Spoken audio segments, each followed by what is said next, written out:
compañera, buenas noches. Muchas gracias por permitirme esta entrevista sobre la experiencia de la lírica como puente pedagógico. Ok, buenas noches, compañera, ¿cómo estás?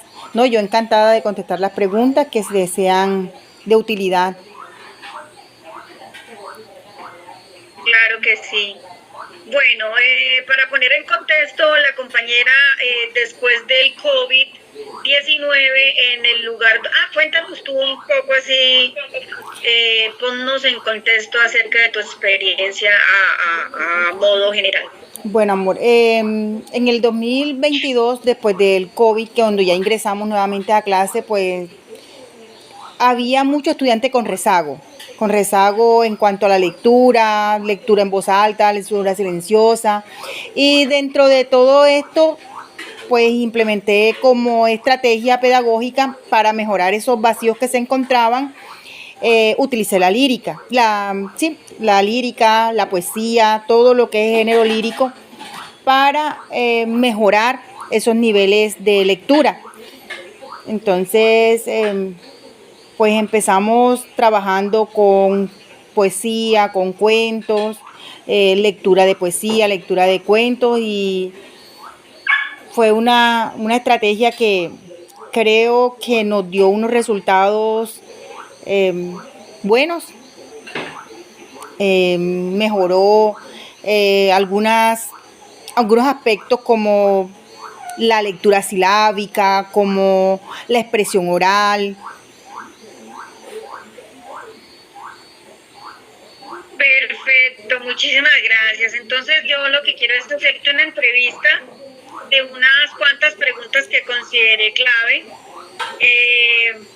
Colega, ¿cómo describiría el nivel de lectoescritura de los estudiantes de cuarto y quinto en el año 2022 antes de aplicar la estrategia? Bueno, antes de aplicar esa estrategia, los estudiantes leían silábicamente, lo que uno en el argot popular dice cancaneo. Tenían, no solamente lo hacían de una forma muy pausada, se omitían palabras, omitían letras, sino que también tenían errores ortográficos, cambiaban frases, cambiaban palabras.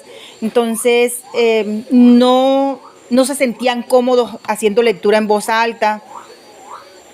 Y el nivel era muy, muy literal, muy básico. Comprendo, muchísimas gracias, colega. ¿Y cuáles considera usted que eran las principales dificultades que observaba en esa lectura y escritura? Ya un poco, pues sé que me contestó en la primera pregunta, pero aquí más específicamente. Bueno, en la lectura ellos omitían palabras, se comían o cambiaban las palabras también. Las leían, como te digo, pausadamente. Los vacíos se notaban mucho, pues eran estudiantes de cuarto y quinto y se veía una lectura como un niño de segundo de primaria, más o menos, así. Como que en esa parte de la lectura sabemos que tenemos ciertas dificultades.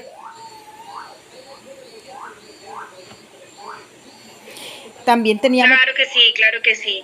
Y, claro, cuénteme. También tenían problemas en la escritura, la caligrafía era muy mala. Igual que en la lectura, cuando lo hacían en voz alta, en la escritura también se comían las palabras, se comían los finales o cambiaban los principios, omitían letras dentro de las palabras.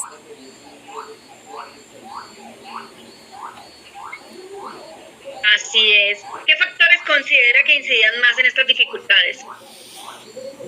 Bueno, teniendo en cuenta que la pandemia en la zona rural fue donde más se sufrió, por lo que no tenían acceso al internet, todo era con guías, entonces era que los papás, los que ayudaban, como los papás o los cuidadores, tenían también dificultad en la lectura, entonces si los guiaban de pronto de una forma no con la estrategia adecuada, como uno lo puede decir, lo hacían en el método tradicional, en el método del letreo, y eso generaba en los niños esas pausas tan abiertas entre una palabra y otra. Pienso que tanto el retirarlo de aulas por la pandemia y el acompañamiento que de pronto no era el más adecuado, puesto que ellos no tenían internet, no tenían acceso a ese tipo de herramientas tecnológicas. Así es, estimada colega. ¿Y qué expectativas tenía frente a la estrategia basada en la lírica? Bueno, teniendo en cuenta que la poesía es algo que a los estudiantes les gusta mucho, a los niños en general les gusta mucho el cuento, la poesía, esa expectativa que yo tenía era que ellos al escuchar cuentos que de pronto eran tan tradicionales, poesías que ya eran regionales y eso, como las coplas, se utilizaron también, pudiera ellos generarle empatía por la lectura. Claro. ¿Qué tipos de textos o actividades resultaron más atractivas para los estudiantes? Bueno, la poesía, las coplas, eran cosas que ellos podían memorizar y les parecía bonito. Sobre todo, usted sabe que en el género lírico la poesía puede ponérsele musicalidad y eso a ellos les agradaba. Claro que sí. ¿Qué dificultades enfrentó al implementarla y cómo la superó? Bueno, al principio los niños tenían mucho miedo de pararse, de leer, pues porque ellos mismos reconocían que tenían ciertas limitaciones. Entonces leer en voz alta para ellos era bastante dificultoso, o sea, no lo querían hacer, tanto que les daba pena, como que no estaban acostumbrados. Y se equivocaban con mucha frecuencia. Entonces empezamos a superar eso con trabajos en grupitos, les ayudábamos, le dábamos, ellos elegían diferentes tipos de poesía, o diferentes tipos de texto, pero varios niños elegían el mismo, entonces entre ellos se ayudaban, al escuchar al otro que ya lo leía de pronto de una mejor forma, o en mi caso yo también a veces les leía primero para que ellos fueran aprendiendo la entonación de los textos líricos. Comprendo, compañera.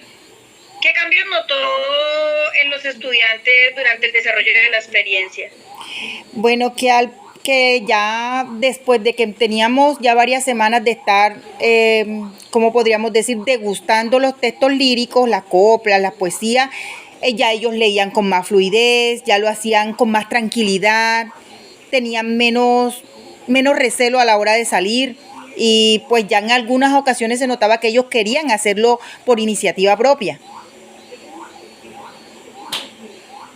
Claro, mejoró la seguridad, muy importante. ¿Podría darme un ejemplo concreto de algún estudiante que mostró avances significativos? El que usted recuerde así como bueno, notorio. Sí, he tenido buenas experiencias. Tengo una niña, bueno, dos niñas, una se llama Brenda, ha tenido experiencia ya con la Escuelita Viajera, un concurso nacional. Ella ganó el año pasado, fue de esos grupos de niños que le fue bien. También tengo una niña, apellido Cantero, que también le ha ido muy bien porque pues tengo algunos conocimientos de compañeritos de ella que me dicen, no, que a fulana le está yendo bien. En general ese grupo le ha ido bastante bien, a ese grupo de cuarto y quinto le ha ido bastante bien en el bachillerato, porque tengo colegas que siguen en contacto con ellos y se pueden saber las experiencias.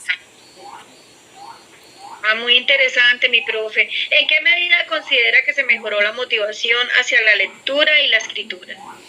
Bueno, el hecho de que ellos leían, podían escribir y reescribir los textos, ellos les mejoró la creatividad. Les mejoró la creatividad, el hecho de que ellos los hicieran esos textos como propios, les generó a ellos un interés nuevo en cosas que ya eran conocidas, pero que para ellos eran nuevas en este momento.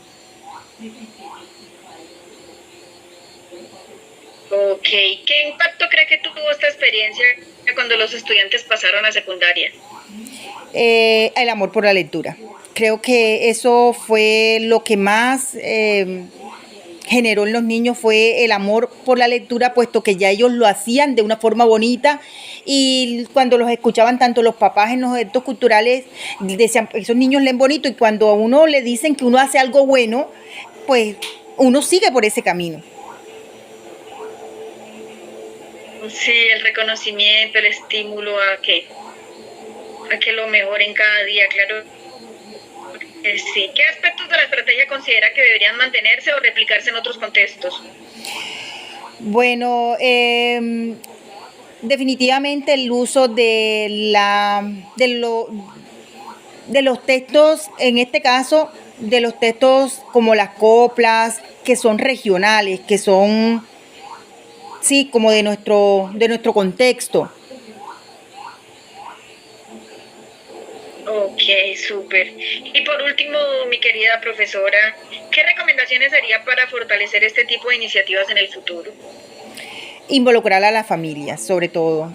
Creo que si nosotros involucramos a la familia y no solamente a la familia, sino también a los compañeros docentes, podríamos alcanzar un mejor, una mejor adaptación de estos métodos o de estas estrategias para que los estudiantes se apropien más de ellas. Ay, bueno, muchísimas gracias. Espero seguir en contacto con usted y bueno, Dios la bendiga. Gracias, igualmente, cualquier cosa, pues aquí estoy a la orden.